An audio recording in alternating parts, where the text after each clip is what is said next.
two cousins spent 3 days straight building a trap on the beach. So they were on vacation. Dude, I'm bored out of my mind. Me too, Billy, me too. And they got this idea. Dig a giant hole right on the beach and hide it with leaves and wait for somebody to fall in. This is brilliant. It's totally gonna work. So every day they're down there at the beach with shovels, digging deeper, making the walls wider. Eventually this thing was massive. And then they cover it with palm leaves, sprinkled some sand on top of the leaves, and when they were done, you could barely tell that there was anything there. It's beautiful. It looked perfect. Now all they had to do was wait for their cousin to walk by, because that was the plan, to get him. Then everyone would laugh, end a story, go on with the vacation. So now they're sitting there and they're waiting. And eventually they see these two people coming down the beach, except it's not their cousin.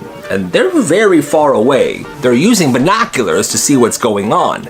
They quickly realize, bro, it's an old couple! It's an elderly couple. So now they're trying to wave them away, like, go, go, but they can't hear them because they're so far away and they're old. This is a lovely walk, sweetie. It sure is, Gerald. It sure is. Then it happens. One step, both of them, bang, fall right into the hole. Oh, honey! The boys take off, sprinting, because now it's no longer a prank. They are on their way to the hole they dug to rescue somebody's grandparents that fell in. Somehow everybody ended up okay, but that could have been way worse. There was a kid at school named Max, and they called Max the raccoon. Yo, what's up? Because Max could find furniture anywhere. Didn't matter what it was. Gaming chairs, mini fridges, lamps, half a trampoline one time. And whenever someone asked where he got it, he would always say, the curb, or garbage can behind Jewel. Now behind the school was this tiny little forest area that students were technically banned from going into, which obviously made kids want to go in there more. But one day, Max decides, I'm gonna build a hangout in the woods. So at first, he drags out 2 lawn chairs and a milk crate. Then the next week, there's a couch and a rug. Then somehow, a standing lamp connected to a generator. Every day after school, this dude is dragging more and more furniture out to this hangout spot, and it's looking awesome. And kids began to hang out there every day. Portable speakers, Uno games, snacks, the mini fridge. By springtime, there was multiple couches, Christmas lights. It was a complete vibe. People would literally say, hey, you going to Max's place later? And by that, they meant the woods. Teachers had no idea this existed until one day a janitor went back there and discovered what looked like a fully furnished living room hidden behind the school in a patch of trees. He gets the principal walks back there. What is... Oh my God. He had everything removed, but he did say, that's impressive. And it was impressive. These two 12-year-olds started a lemonade stand one summer, and at first it was basic, like they had the table, the sign, they were making lemonade, and people were buying it. They spent days perfecting the recipe. They were treating it like a chemistry project. But the thing is, the lemonade was incredible. Kids, this lemonade is incredible. People on their street loved it, but business began to slow down a lot. And then one of them goes, why are we selling this stuff to a cul-de-sac of 20 people when there's a whole downtown area? Good idea, let's move shop. So one Saturday morning, they moved the entire operation downtown, the middle of town square, and now they're selling BLT sandwiches, and business was absolutely booming. They're making so much money. Word spreads fast. There's lines. They're selling out. At one point, a nearby cafe owner goes, you're putting us out of business, guys! And the kids take that as a compliment. But then the city gets involved, because apparently once you start having this sort of business in a public downtown area, you need a license. Health inspectors show up, and these two kids are just standing there like, we're 12. Inspector's like, doesn't matter. And the city shuts the stand down immediately for not having permits or licenses. But the kids made so much money that they got over it pretty quick. The binder slap heard around the school. Bronson got picked on every day by this kid named Tarmac. Hey, screw you, Bronson! Leave me alone, Tarmac. Tarmac would mess with him in the hallways, cafeteria, outside class, inside class, on the bus. It didn't matter. If Tarmac saw him, something was being said. And most people felt bad for Bronson. Then one Tuesday, something inside Bronson just snapped. Now, nobody remembers exactly what Tarmac said that day. They only remember what happened next. Bronson was holding one of those big 3-ring binders. It was stuffed so full it could barely close. Well, Tarmac walked up, started talking trash. Now, like I said, no one exactly remembered what he said to him. Hey, I'm talking trash to you right now. I'm smack talking to you right now. Bronson was brewing badly, but his bare binder was in his hands. So he took his binder and he just swung it at Tarmac. The binder connected with Tarmac's face at full speed, and it made a clap, slap sound so crisp and loud, everyone paid attention. It was a beautiful noise. People were amazed at the sound, even Tarmac. Nice. But once the echo faded and the sound was gone, Bronson got his butt beat. And that's a story about the smack heard around the world, baby. Luke goes over to his friend Brad's house for the first time, and right away he can see that the family's pretty strange. This family's pretty strange. Nothing huge, just weird energy. The mom and dad are kind of weird, and the friend Brad keeps saying, hey, whatever you do, bro, do not sit in my dad's chair. Okay, I won't. They hang out all night playing video games, eating junk food, doing normal sleepover stuff. Eventually they go to bed. Then around like 2 in the morning, Luke wakes up to go to the bathroom. The house is completely dark and quiet. So he walks into the hallway half asleep. Then he hears something moving downstairs, like scratching noises. So he looks down into the living room and he is shook. I'm shook because Brad's dad is crawling around on all fours, a full-grown man moving slowly around the carpet like a cat. But then it gets worse. The dad then jumps onto the chair, turned towards the family cat, and begins to lick the cat's head. He's grooming his cat.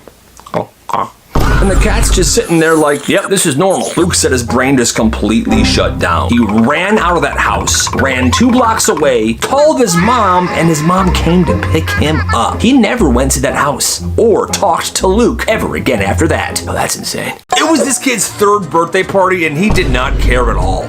So he was turning 3 and his parents went all out.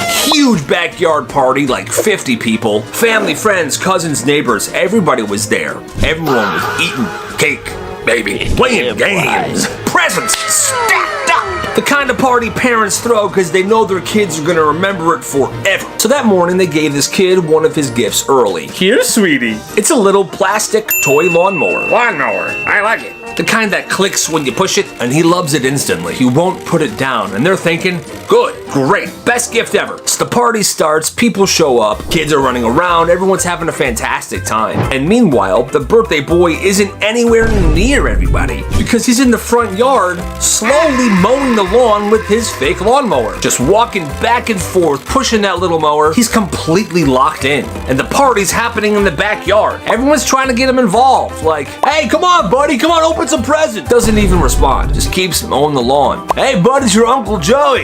Come on, let's have some cake. Doesn't care.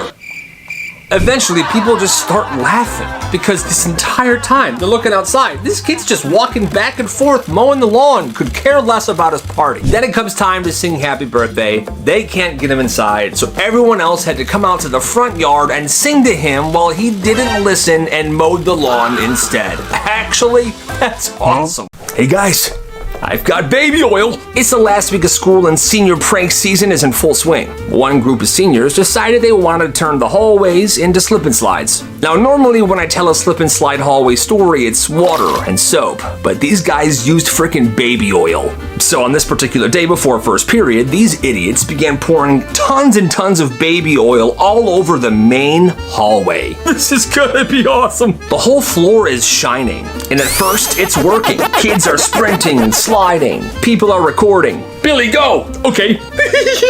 A crowd began to form, but what they didn't realize is baby oil is incredibly hard to clean up, and students still had classes to go to, finals to prepare for. And have you ever tried to walk on a hallway floor that's covered in baby oil? Yeah, it's dangerous. After a good hour of a bunch of kids slipping and sliding, the teachers tried to shut it down and say, hey, go about your day, normal activities. The janitors tried to mop, but the slipperiness stayed. Kids found it funny at first. They're like trying to get to class and they're sliding around, but then one kid took a tumble and he cracked his head on the floor and had to be rushed to the hospital. That's when all the fun disappears immediately. Ambulance takes the kid, drives away, there's a little bit of blood on the floor, and that hallway had to be shut down. In fact, school was ended early that day, and the seniors that did this were caught and they were banned from graduation.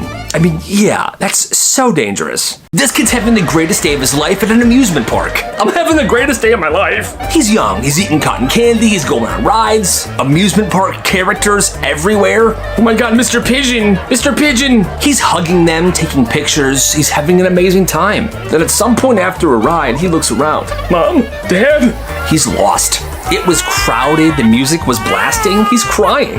He's weaving through people looking for his parents or looking for an employee. Finally, he spots a side door near one of the restaurants. I'm gonna go in there. He thinks maybe there's workers in there that could help him, so he opens the door. It wasn't locked. He goes in, and he was not supposed to see this, because behind that door was a giant break room filled with all the park characters, except none of them had their mascot masks on. The princesses, the animals, the superheroes, all sitting around folding tables. The air was smoky. They were playing poker and drinking beer. I got a royal flush. Man, you got me. Wait, there's a kid in here. Everybody then turns to him, and the kid is completely horrified. The magic was ruined. Then one of them starts to stand up and walk towards him, probably to help him. But he freaks out. Stay back! And he runs for his life. He sprinted around the amusement park for about 25 minutes when he miraculously ran into his mom. He was safe, but he never went back to that amusement park ever again. Yo, that's nuts. This kid goes to the arcade one weekend and finds something sitting on the carpet right next to one of the machines.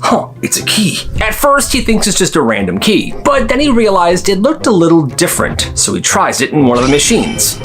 It works. The machine opens to the area where it keeps all of its tickets, and it works on every single machine in the arcade. So now he realizes, I have so much power, but I better be careful. Now this is the town arcade that all of the kids go to, and the prizes that arcade gives out for tickets are these unique prizes that you can't find anywhere else. So what he does is he plays it safe by slowly stealing tickets little by little until he has a giant amount. He would then take these tickets to school. Look what I have. Is this for the town arcade? Dude, give me some. What do you got? And he's trading these tickets for basically everything. Lunch, desserts, homework answers. One kid traded him a pair of barely worn Jordans. Here, have them right off my feet. Oh, this gets you a bunch of tickets. Here. Now, eventually, the arcade catches on because these kids kept coming in and redeeming tickets, although they never even played a single game there. Boss, something's weird here. The managers are confused, and the machines get checked. And after that, the key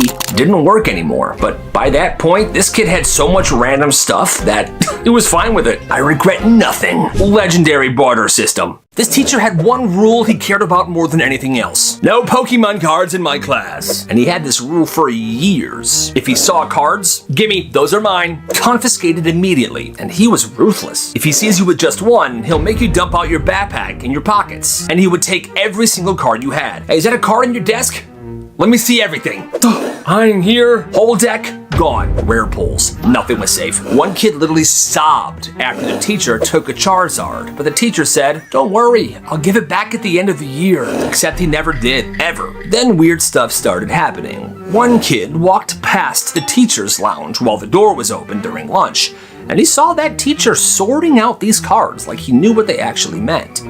Now people are suspicious. Then years later, they hear about something. The teacher's been fired. Why? Because he had been taking Pokemon cards from kids and selling them on eBay and making thousands of dollars. The teacher was running a side business out of confiscations. And this whole thing crumbled down because he tried selling a card to the parent of the kid he took it from. Dang, that is savage.